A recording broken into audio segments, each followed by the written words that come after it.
સુરતમાં આગામી તહેવારને ધ્યાનમાં રાખી ગેરકાયદેસર દારૂની હેરાફેરી સામે પોલીસની સઘન કાર્યવાહી ચાલી રહી છે। સચિન પોલીસે કારમાંથી વિદેશી દારૂનો જંગી જથ્થો ઝડપી પાડી એક આરોપીની ધરપકડ કરી છે। સચિન પોલીસ સ્ટેશનની સર્વેલન્સ ટીમ પેટ્રોલિંગમાં હતી ત્યારે મળેલી બાતમીના આધારે સચિન દર્શન ટાવર 4 રસ્તા પાસે કાર્યવાહી કરવામાં આવી।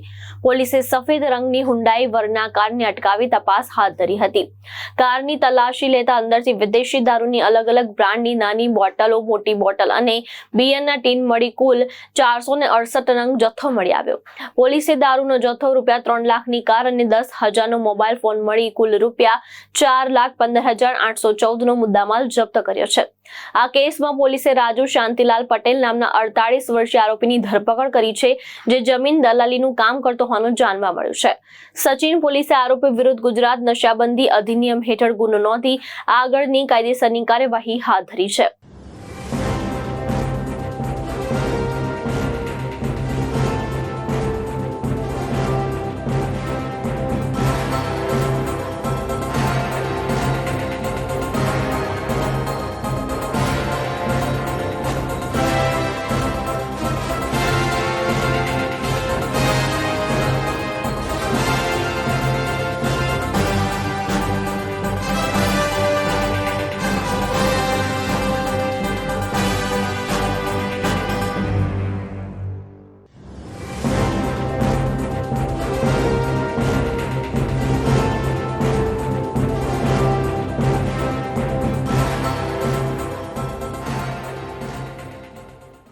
ભાવેશ ઉપાધ્યાય, દ્રષ્ટિકોણ ન્યૂઝ, સુરત।